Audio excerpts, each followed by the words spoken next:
Savoir gagner de l'argent et le faire fructifier sont deux choses totalement différentes. Je m'appelle Théo, j'ai créé et revendu plusieurs entreprises, j'ai un patrimoine à 8 chiffres et j'investis mes premiers euros depuis plus de 10 ans. Dans cette vidéo, je vais vous montrer comment j'investis sur 3 classes d'actifs principales qui composent plus de 95% de mon patrimoine, avec effectivement la quête du meilleur équilibre entre le peu de gestion, le moins de frais possible, le moins d'impôts possible, le plus de performance possible. Mon but dans cette vidéo, c'est de vous donner un aperçu global de ce que vous pourriez recopier pour votre propre allocation d'actifs. Le premier pilier, c'est le pilier bourse. Personnellement, j'investis dans des ETF indiciels sur une longue période de temps. Autrement dit, j'investis sur une zone géographique dans la plupart du temps des très grandes capitalisations, comme par exemple en bourse aux États-Unis, il peut y avoir le S&P 500. Si vous investissez en France, ça peut être par exemple le CAC 40. Si vous investissez par exemple au Japon, ça peut être le Nikkei. Et donc, pourquoi est-ce que j'investis de cette manière et pas autrement? Parce que beaucoup de personnes sur YouTube font des vidéos en mode « je fais du trading, je gagne beaucoup d'argent, donc faites comme moi, vous allez gagner beaucoup d'argent ». La réalité, c'est que même si dans la possibilité que ces personnes-là gagnent de l'argent, eh bien effectivement, c'est un métier, ce n'est pas une source d'investissement passive. Mon deuxième pilier d'investissement, ça va être investir dans de l'immobilier que je vais ensuite mettre en location sur le long terme. Encore une fois, je ne fais pas de location court terme, je ne fais pas de promotion immobilière, je ne fais pas de achat-revente de biens de seconde main, pour la simple et bonne raison que c'est un métier. Et donc le simple fait d'acheter un bien immobilier, le meubler, et le mettre en location, ça me demande très peu de temps. Et enfin, mon troisième pilier, ça va être le private equity. Donc le private equity, c'est une classe d'actifs qui est la plus performante depuis de nombreuses années et c'est la classe d'actifs préférée des ultra high net worth, donc c'est-à-dire les personnes qui ont plus de 30 millions de dollars de patrimoine. Et pour une bonne raison, tout simplement parce que c'est ce qui rapporte le plus. C'est ce qui rapporte le plus si vous comparez avec l'immobilier en location longue durée, c'est ce qui rapporte le plus si vous investissez en comparaison avec un ETF qui va répliquer la performance du S&P 500. Et donc, c'est pour ça aussi que j'ai décidé d'allouer une partie de mon patrimoine dessus. Alors, je vais investir au travers de 2 secteurs. Je vais investir dans la restauration, bien que je suis davantage en train de vendre que d'acheter de nouveaux restaurants. Et ma plus grande partie dans le private equity, c'est investi dans des business en ligne situés aux États-Unis. Maintenant, ce que je vous propose, c'est de démystifier au travers de 8 critères chacune de ces classes d'actifs. Certaines présentent des avantages et d'autres des inconvénients. Et donc, c'est pour ça qu'on va les comparer sur ces différents critères. Le premier critère qu'on va analyser, c'est la performance nette de frais. Lorsque vous investissez par exemple sur le S&P 500 sur une longue période de temps, par exemple 10 à 20 ans, eh bien vous pouvez espérer toucher environ 10 à 12% par an net de frais. C'est uniquement possible dans le cadre où vous achetez un ETF et vous le gardez sur une longue période de temps, parce que peut-être que vous allez acheter aujourd'hui, mais il est possible que la bourse étant volatile, eh bien tout simplement chute de 10% ou 15% et vient ensuite par exemple gagner 30% les 2 années qui suivent. Et donc c'est pour ça que cette performance est simplement une performance lissée dans le cadre où vous êtes patient et vous restez investi sur une longue période de temps. En termes d'immobilier, vous pouvez espérer aux alentours de 4% net de frais par an. Alors effectivement, il y a des gens qui vont me dire moi je gagne beaucoup plus, mais qui vont passer aussi beaucoup plus de temps. Et il y a des personnes qui vont vous dire 4% ce n'est pas possible, alors que tout simplement vous pouvez déjà obtenir du 4% en laissant dormir votre argent aujourd'hui sur des obligations ou des comptes à terme. Et donc tout simplement l'immobilier longue durée, de la manière dont je le fais, ça ne rapporte que 4% par an. Par contre, sachez que vous allez avoir une plus-value qui est incertaine, qui va dépendre de la valorisation de votre bien immobilier dans le temps, et encore une fois, ce qui va nécessiter que vous conserviez cet actif sur une longue période de temps. Et enfin, dans le private equity, au travers par exemple de notre plateforme onlineasset.com, eh bien on a une moyenne de 16,6% par an de dividendes net de frais pour nos investisseurs, et c'est reversé par virement bancaire tous les mois. Et à noter aussi que sur le private equity au travers de notre plateforme, nous avons une durée de détention de nos investissements qui est de 4 ans en moyenne. Et donc cela veut dire que après ces 4 années consécutives de gestion, amélioration du business en ligne, lorsqu'on vient le revendre, effectivement, si on a un multiplicateur de x2 par rapport au prix d'achat qu'on a acheté, effectivement, si vous avez investi 100 000 euros, pendant 4 ans, vous avez touché des dividendes et après 4 ans, on revend par exemple le business 2 fois plus cher et donc vous récupérez 200 000 euros. Deuxième critère qu'on va analyser, c'est maintenant les frais. Pour ce qui est de l'investissement en bourse, de la manière dont je l'ai défini, c'est-à-dire investir sur des ETF qui vont répliquer un indice, eh bien généralement les frais sont aux alentours de 0,03% à 0,1%. Alors, ce qui va justifier finalement cette différence de frais, c'est déjà où est-ce que vous investissez, parce que si vous investissez aux États-Unis, il y a des produits financiers beaucoup plus accessibles qui investissent avec des frais qui sont très faibles, aux alentours de 0,03%. Par contre, si vous investissez par exemple dans des pays émergents ou en Europe, la plupart du temps, les ETF sont au minimum de 0,1%, c'est-à-dire plus que 3 fois plus cher que ce que vous pourriez trouver aux États-Unis. Maintenant, concernant les frais sur l'immobilier, alors il y a une très grande liste et je vous la cite brièvement. Vous avez les frais bancaires, vous avez les frais de notaire, vous avez les frais de gestion locative, vous avez les frais de votre comptable qui vous permet de diminuer vos impôts. Vous avez ensuite 8% sur vos opérations d'achat et de vente. Vous avez ensuite 10% sur vos loyers.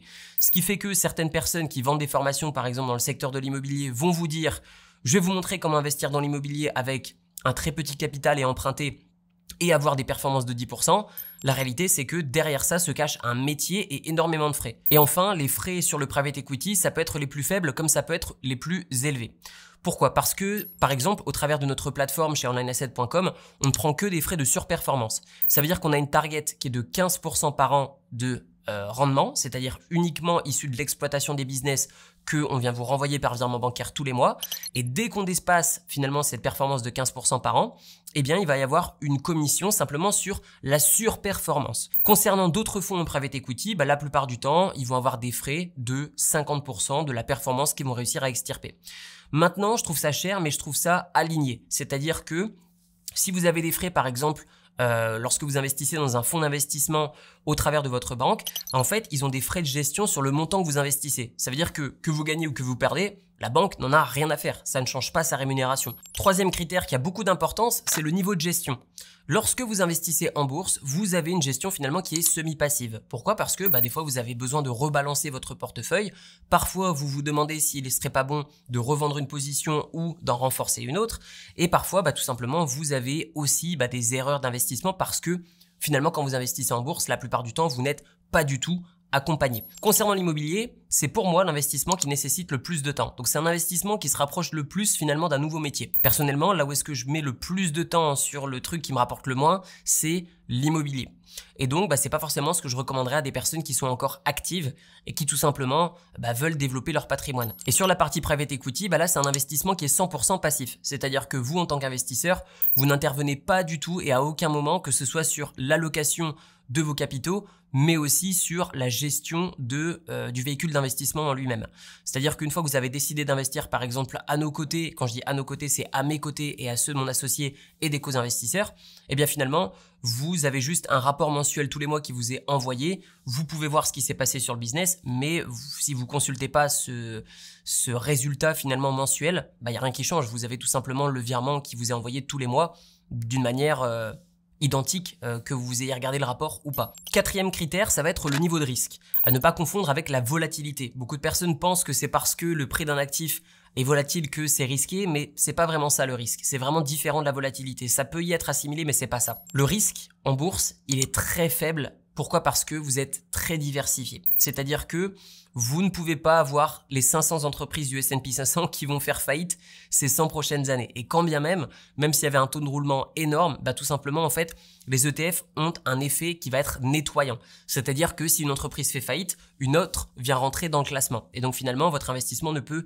jamais tomber à zéro. Lorsque vous investissez dans l'immobilier, vous avez un risque qui est très élevé. Pourquoi? Parce que vous avez une seule source d'enrichissement qui est le loyer qui vous est payé et vous avez un seul véhicule d'investissement qui est finalement un bien immobilier dans une localisation géographique qui est très ciblée. Cela veut dire que vous êtes dépendant finalement de ce qui se passe sur un endroit très précis de une seule personne qui vous paie un seul loyer. Et concernant le risque sur le private equity, il est modéré. Sur le private equity, de la manière dont on le fait, certes, il y a un seul business, mais le business a des centaines, voire même des milliers de clients sur une zone géographique tout entière. Cela veut dire que vous avez beaucoup moins de chances que vous n'avez pas de revenus du jour au lendemain. Chose qui est totalement le cas, par exemple, si vous avez tout simplement un locataire qui quitte votre logement, effectivement, il faut retravailler pour retrouver un nouveau locataire, chose qui n'est pas du tout le cas sur un business, par exemple, qui est situé aux États-Unis ou qui est tout simplement anglophone, qui va avoir des clients dans le monde entier. Et maintenant, parlons de la volatilité, ce qui est différent du risque. La volatilité en bourse, elle est assez élevée, surtout si vous investissez aujourd'hui dans le S&P 500. Pourquoi? Parce que le secteur technologique occupe de plus en plus une part importante au sein de cet indice. Lorsque vous investissez dans l'immobilier, vous avez peu de volatilité, mais ça ne veut pas dire qu'il n'y en a pas tout de même. Je vous donne l'exemple de Paris. Sur une période d'un an, la plupart du temps, les biens immobiliers ont perdu 10% en termes de valeur d'échange. Donc vous comprenez que volatilité et risque, ce n'est pas la même chose.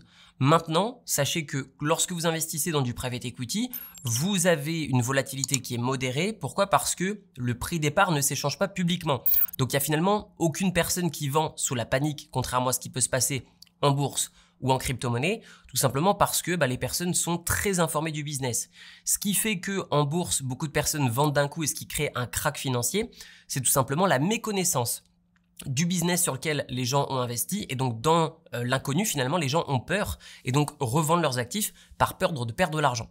Chose qui n'est pas le cas du coup dans le private equity puisque tout se fait en privé au sein d'un comité d'investisseurs réduit. Maintenant, un autre critère qui a aussi toute son importance, c'est la liquidité, c'est-à-dire à quelle vitesse, si vous souhaitez revendre un actif, vous allez récupérer votre capital initial. Eh bien, lorsque vous investissez en bourse, vous avez une liquidité qui est quasiment instantanée, c'est-à-dire que lorsque les marchés sont ouverts du lundi au vendredi, vous revendez une position, votre argent est disponible et vous faites un retrait de votre courtier vers votre compte bancaire et vous récupérez votre argent. Maintenant, lorsque vous investissez dans l'immobilier et que vous souhaitez revendre votre bien et récupérer vos liquidités, parfois il peut se passer plusieurs mois. Et je l'ai vu dans plusieurs destinations dans lesquelles j'ai investi, c'était très souvent le cas.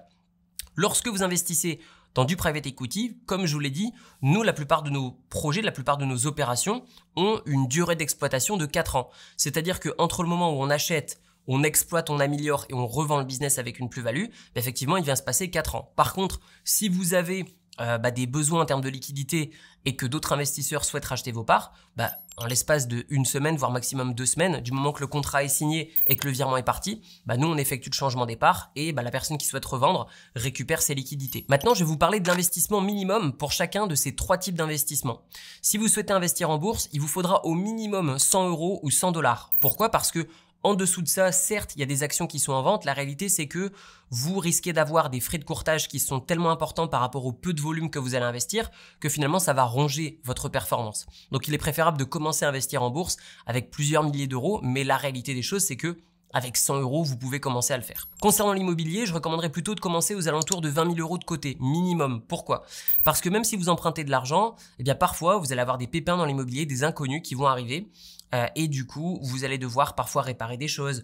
Et si vous n'avez pas un petit peu d'argent de côté, qui est-ce qui, par exemple, va réparer le frigo, la machine à laver ou changer le canapé ou, par exemple, installer une nouvelle toiture, etc., etc. Donc, il est réellement important d'avoir un petit peu d'argent de côté pour que tout simplement vous ayez une sérénité d'esprit. Concernant le private equity, le minimum d'investissement va énormément varier. Par exemple, il n'y a pas longtemps, il y a Julius Baer, la banque privée, qui m'a proposé un produit d'investissement à 5 millions de $. Vous avez des fonds d'investissement dans le private equity en Europe qui vont commencer à 1 million d'euros.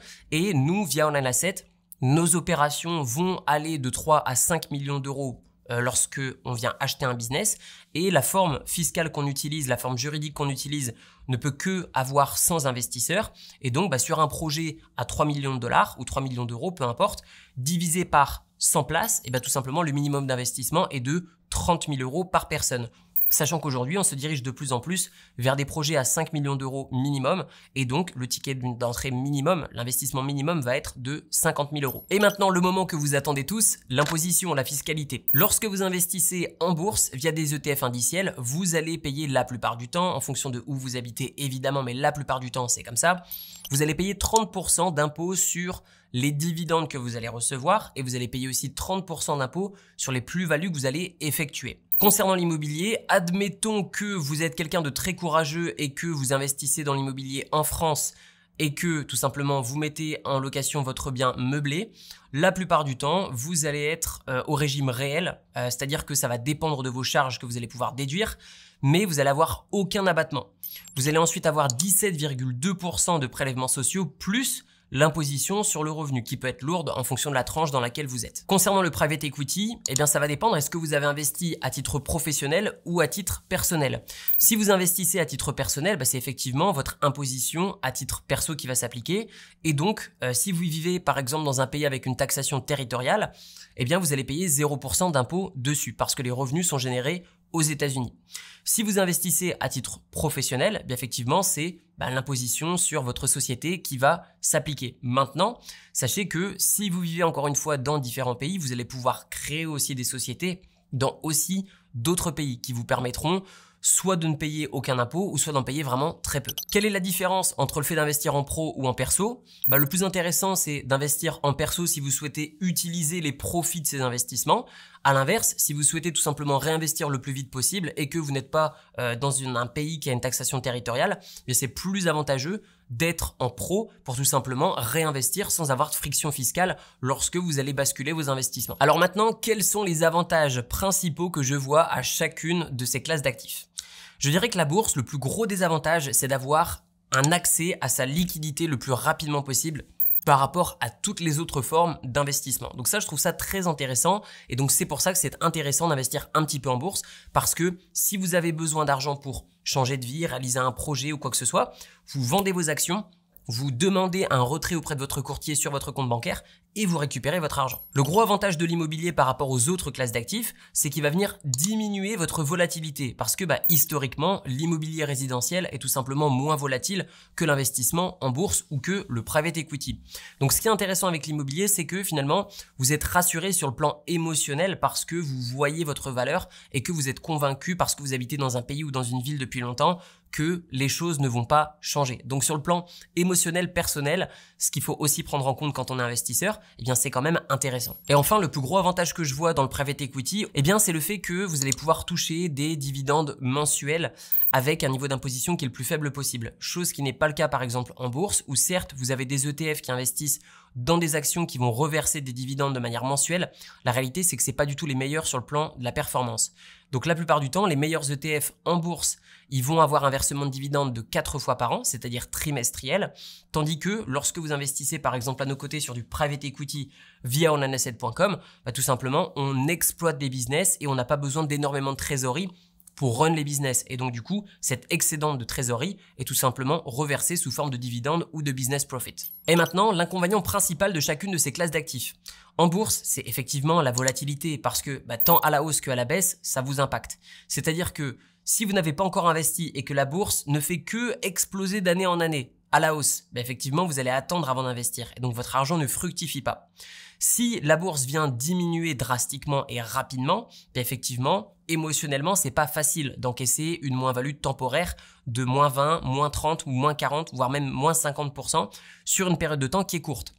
Donc, faut quand même regarder les statistiques et se dire que les crashs sont de plus en plus faibles et durent de moins en moins longtemps avec le temps. Pourquoi? Parce que les marchés sont tout simplement de plus en plus efficients. L'inconvénient que je vois à l'immobilier, personnellement j'en vois beaucoup, mais le plus gros ou les plus gros, je dirais, ça va être les frais, ça va être les impôts et aussi le fait que ce soit chronophage par rapport aux autres véhicules d'investissement. Et enfin, l'inconvénient du private equity, ça va être le fait d'attendre la durée de maturation d'un investissement pour toucher la plus-value. C'est-à-dire que, par exemple, à nos côtés, lorsque vous investissez dans un business, généralement, notre durée d'opération et de revente est de 4 ans. Cela veut dire que durant ces 4 années, vous allez toucher des dividendes tous les mois, mais c'est seulement à la fin de la 4e année qu'on va revendre l'actif et que vous allez récupérer votre capital plus la plus-value. Maintenant que vous connaissez les avantages et les inconvénients de chacun de ces 3 piliers d'investissement, je vais vous dire comment je les utilise au sein de mon patrimoine. Je vais avoir un peu plus de 40% de mon patrimoine qui va être investi en bourse, donc uniquement dans des ETF type SCHD, VOO, DGRO qui vont être aux États-Unis. Ensuite, je vais avoir de l'immobilier locatif à hauteur de 20% de mon patrimoine. Donc j'investis uniquement dans des appartements de luxe à Bangkok parce que je connais le marché et je ne dis pas que c'est là qu'il faut investir. C'est simplement parce que je connais le marché et que j'ai des opportunités spécifiques parce que j'habite ici. Ensuite, je vais avoir 15% de mon patrimoine qui va être représenté au travers de ma résidence principale dans laquelle vous me voyez aujourd'hui. Ensuite, je vais avoir du private equity. Donc, j'ai investi, comme aussi beaucoup d'entre vous, puisqu'aujourd'hui, on est plus de 170 investisseurs au travers de la plateforme onlineasset.com. Et donc, j'ai investi plus de 20% de mon patrimoine dans des sites internet au travers de la plateforme onlineasset.com. Et enfin, je vais avoir 5% de mon patrimoine restant qui va être investi, que ce soit dans des restaurants, que ce soit dans des montres, que ce soit dans des œuvres d'art. Donc, c'est plutôt des investissements exotiques, je dirais même des convictions personnelles. Maintenant, quelle est la prochaine étape pour vous ? Eh bien, en fonction de là où est-ce que vous souhaitez investir, il y a 2 liens dans la description de cette vidéo. Si vous souhaitez avoir plus d'informations sur le private equity, rendez-vous sur notre site onlineasset.com où on vous donnera beaucoup plus d'informations et vous pourrez prendre un rendez-vous téléphonique avec mon associé afin de comprendre davantage ce que c'est que d'investir dans ce type de classe d'actifs. Et ensuite, pour ceux qui souhaitent investir en bourse, dans la description de la vidéo, vous avez également accès à une formation sur l'investissement en bourse dans les ETF indiciels afin justement de commencer à investir sur ce type de classe d'actifs. Je vous dis à très bientôt, prenez soin de vous, ciao ciao.